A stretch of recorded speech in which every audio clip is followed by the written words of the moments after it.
नमस्ते, मैं हूं डॉक्टर दिव्या सहरा और आज हम बात करेंगे ओवेरियन कैंसर के बारे में। सितंबर का महीना ओवेरियन कैंसर मंथ है। बेसिकली ओवेरियन कैंसर के सिम्टम्स क्या होते हैं, कैसे पता चलता है कि हमारे को ओवेरियन कैंसर हो सकता है। ओवरी यानी कि अंडादानी या अंडाशय। ओवेरियन कैंसर के जो लक्षण होते हैं बहुत नॉन स्पेसिफिक यानी कि जनरलाइज होते हैं।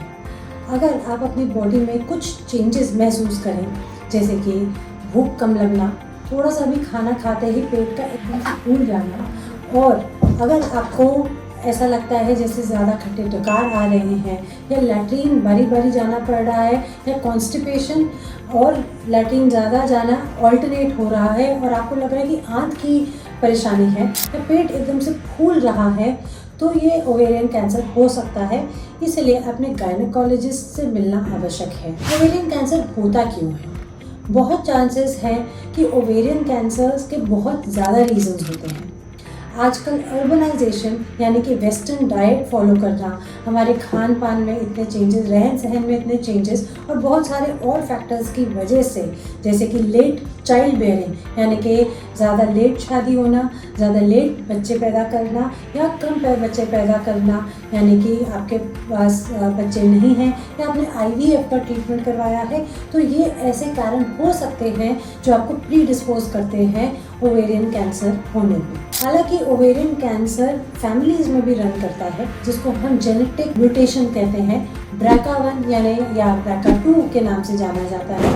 अगर आपकी फैमिली में ब्रेस्ट यानी स्तन का कैंसर है, ओवरी यानी अंडाशय का कैंसर है, या अगर आपको आंत या यूट्रस का भी कैंसर है, तो आपको थोड़ा चौकन्ने होना पड़ेगा। और अगर आपको ऐसा लगता है कि ये सारी पॉजिटिव फैमिली हिस्ट्री है, तो जेनेटिसिस्ट और गायनेकोलॉजिस्ट से आवश्यक मिले। कई ऐसी चीज़ें हैं जो हम कर सकते हैं कि ओवेरियन कैंसर का जल्दी पता चले। बहुत सारे पेशेंट्स मुझसे पूछते हैं कि मैम कोई स्क्रीनिंग टेस्ट नहीं होता है, हमको कोई सिम्टम्स नहीं है, हमें डर लगता है, तो क्या हम रोज़ कोई टेस्ट करवा सकते हैं?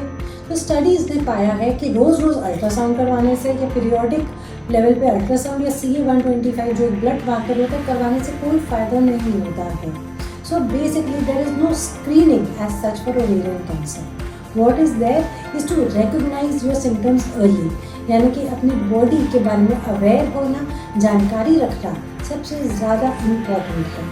इसलिए अगर आपको कोई भी लक्षण ऐसे महसूस होते हैं, या आपको अपने बॉडी चेंजेस नज़र आते हैं, तो आप अपने गायनेकोलॉजिस्ट और गायनी ऑन्कोलॉजिस्ट जो स्पेशलाइज करते हैं गायनी कैंसर्स में, यानी कि यूट्रस, ओवरी या वल्वा या दूसरे कैंसर्स में, उनसे आपको मिलना चाहिए।